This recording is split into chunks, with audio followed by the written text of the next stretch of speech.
Comment obtenir une admission Campus France lorsqu'on n'a pas de très bonnes notes dans son cursus antérieur? Autrement dit, comment procéder pour mettre toutes les chances de son côté lorsque durant notre licence ou bien alors notre baccalauréat, on a obtenu 10, 11 ou 12 de moyenne par exemple? Et pour commencer, il faudrait qu'on soit honnête avec nous-mêmes et qu'on se dise les vérités. Les étudiants qui ont les meilleures notes, les meilleurs profils sont ceux qui seront sélectionnés en premier. Car chaque université cherche à son niveau à obtenir les meilleurs étudiants à l'échelle internationale dans ses formations. Comment donc expliquer le fait qu'un étudiant qui a obtenu par exemple un 15 de moyenne en licence ou en baccalauréat puisse ne pas obtenir une admission lorsqu'il candidate sur le site de Campus France?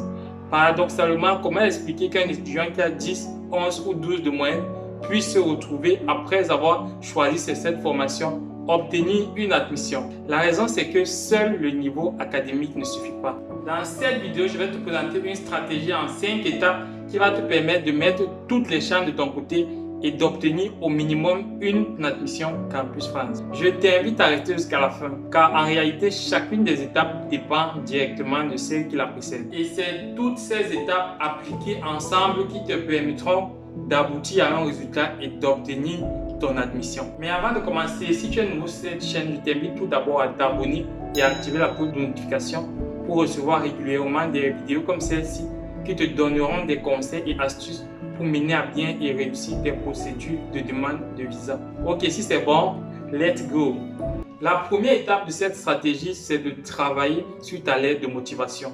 Je ne sais pas si tu es au courant, mais les établissements, après avoir regardé en priorité tes relevés, ils s'intéressent ensuite à ce que tu dis dans ta lettre de motivation. Donc, c'est directement au travers de ta lettre de motivation que tu dois persuader la personne chargée du recrutement de sélectionner ton dossier. Dans la première partie de votre lettre de motivation, vous devez très rapidement vous présenter votre projet d'études et présenter votre projet professionnel. Bien sûr, il est conseillé d'éviter les lettres classiques qu'on peut retrouver sur Internet. Vous pouvez bien sûr vous servir d'un template, mais modifier et l'adapter à votre profil. Dans une seconde partie, vous allez parler de vos réelles motivations. C'est-à-dire, vous devez expliquer en quoi la formation que vous avez choisie dans l'établissement que vous avez choisi va vous permettre de mener à bien votre projet d'études et votre projet professionnel. Par exemple, pour un étudiant qui est en train de candidater à un diplôme d'ingénieur en génie électrique, il peut mettre en avant dans sa lettre de motivation le fait que la formation qu'il va acquérir va lui permettre plus tard de rentrer dans son pays et de pouvoir apporter de la lumière dans un village ou dans un quartier. Donc vous devez clairement montrer l'impact que pourra avoir la formation sur votre projet professionnel. D'où l'importance aussi d'avoir un très bon projet professionnel. Et si vous n'avez pas obtenu de très bonnes notes dans votre parcours universitaire ou alors scolaire antérieur, vous pouvez ici mettre en avant le fait que vous êtes un grand travailleur, que vous serez capable de travailler de manière acharnée afin de vous mettre au niveau de la formation, quitte à passer même des nuits blanches. En réalité, le recruteur veut se sentir rassuré lorsqu'il vous choisit. Donc, le recruteur s'attend à ce que vous lui fournissiez tous les documents qui pourront le convaincre de retenir votre dossier. En lisant votre lettre de motivation, le recruteur doit être capable de ressentir votre détermination. Et bien sûr, vous devez faire très attention aux fautes d'orthographe et de grammaire parce que vous êtes très rapidement jugé en fonction de ce que vous écrivez. Donc, prenez du temps pour rédiger votre lettre de motivation. Ne soyez pas pressé. Prenez une semaine, 2 semaines, un mois même pour bien la rédiger. La deuxième étape consiste à bien choisir sa formation. Et à ce niveau, vous devez choisir une formation rare, une formation non vulgaire et d'impact. Et pourquoi une formation rare? En fait, c'est pour éliminer la concurrence, car il y aura moins de candidats dans cette formation.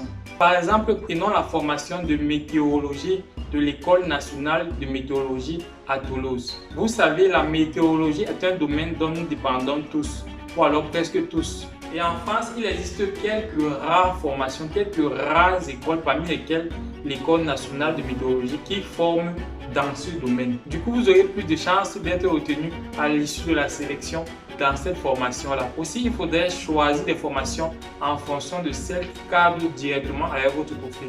Pour prendre un exemple, prenons le joueur de football Cristiano Ronaldo.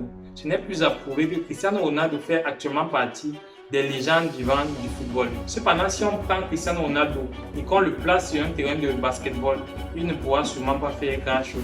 C'est ce qui se passe par exemple lorsqu'un candidat qui a obtenu une licence en mathématiques avec 15 de moyenne se retrouve avec beaucoup de refus d'admission dans des formations en informatique ou alors en maths informatique dans lesquelles il a candidaté. Dans cette, il avait une moyenne qui lui permettait normalement d'être retenu à l'issue de la sélection, mais il s'est retrouvé confronté avec d'autres étudiants qui avaient des profils beaucoup plus adaptés à la formation en question. C'est ce qui me permet de chuter sur le dernier conseil à ce niveau, c'est-à-dire diversifier les candidatures.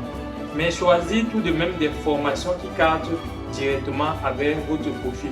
La troisième étape consiste à bien choisir son établissement, bien choisir son université. Si vous partez sur Google et que vous tapez meilleur établissement de France, vous allez tomber sur plusieurs pages qui vont vous référencer tous les établissements en fonction de leur classement. En tête de liste, vous allez sûrement tomber sur des établissements comme l'Université de Paris-Sorbonne, l'Université de Paris-Saclay et tous ceux que j'oublie. En réalité, ces premières universités sont celles qui attirent le plus de candidats dans le monde et par conséquent sont très sélectifs. Du coup, mon conseil ici, c'est de candidater dans des établissements qui sont un peu moins classés, qui viennent par exemple en 8e, 9e, 10e position. Là, vous aurez beaucoup plus de chances d'être retenu à l'issue de la sélection. Et une fois en France, vous pourrez demander un transfert dans ces établissements-là ou alors recandidater. Et dans ce cas, vous aurez beaucoup plus de chances d'être sélectionné puisque vous êtes déjà sur le territoire. La quatrième étape consiste à accepter d'être rétrogradé. C'est-à-dire si vous êtes par exemple actuellement en Master 1, candidater pour refaire soit un Master 1 en France ou alors candidater même pour aller en 3e année de licence. Dit ainsi, ça doit sûrement choquer quelques-uns, mais je vais vous expliquer pourquoi. Vous savez, la France est un pays réputé pour la qualité de la formation. Et donc, les niveaux de formation, en général, ne sont pas équivalents qu'on soit en France ou bien qu'on soit dans une partie de l'Afrique. Du coup, accepter d'être rétrogradé va vous permettre non seulement de rentrer une classe en arrière afin de combler le déphasage qu'il y a entre vos deux niveaux, mais en plus, ça va vous permettre également de multiplier vos chances d'être sélectionné. Et aussi, si vous n'avez pas obtenu une très bonne note en licence, acceptez d'aller faire un Master 1 et même un Master 2 afin de relever votre niveau et d'obtenir par exemple un 15 ou un 16 avant de revenir candidater pour une admission en France. Ceci vous permettra bien évidemment de multiplier davantage vos chances. Et vous pourrez le mettre également dans votre lettre de motivation et faire comprendre que vous avez dû refaire ces niveaux pour relever votre niveau et du coup vous êtes mieux préparé que les autres étudiants. Ça peut faire un plus dans votre dossier. C'est pareil si vous venez d'obtenir un baccalauréat mais avec une note qui n'est pas très bonne. Acceptez d'aller refaire une licence 1 et même une licence 2 qui vous permettra de relever votre niveau et de mettre toutes les chances de votre côté afin d'obtenir une admission. La cinquième étape de la stratégie consiste à se renseigner auprès de l'établissement sur les modalités d'inscription. Est-ce que les frais d'inscription dans cet établissement-là ont été augmentés ou alors est-ce qu'en fonction de votre situation ou alors de votre pays d'origine, vous bénéficiez de la réduction de ces frais? Donc, c'est à vous clairement de vous renseigner auprès de la direction des relations internationales. Et pareillement, vous pouvez trouver les adresses mail des directions des relations internationales des établissements français sur Internet. Du coup, vous pourrez leur poser directement toutes les questions qui vous passent à l'esprit. Par contre, faites très attention à la manière dont vous rédigez vos mails. Faites attention aux fautes d'orthographe et de grammaire, car vous êtes très rapidement jugé sur la qualité de vos écrits. Du coup, pensez à relire vos mails avant de les envoyer, si possible plusieurs fois. Et ça peut clairement faire partie des critères qui vont faire ce qu'on vous sélectionne ou pas. Parce que si vous ne savez pas bien rédiger français, vous aurez alors très peu de chances d'obtenir votre admission. C'est ce qui complète cette vidéo. N'oublie pas de laisser un pouce bleu et de mettre ton avis en commentaire. Ça peut être une astuce que tu peux rajouter à la liste de ceux que j'ai eu à citer précédemment. En tout cas, je te remercie d'avance. Pour terminer, regarde cette vidéo qui t'explique de A à Z la procédure études en France de Campus France. Et tu auras également droit au descriptif d'une bourse d'études récemment lancée dans laquelle j'ai mis tous les détails. Je te dis à très bientôt pour une prochaine vidéo.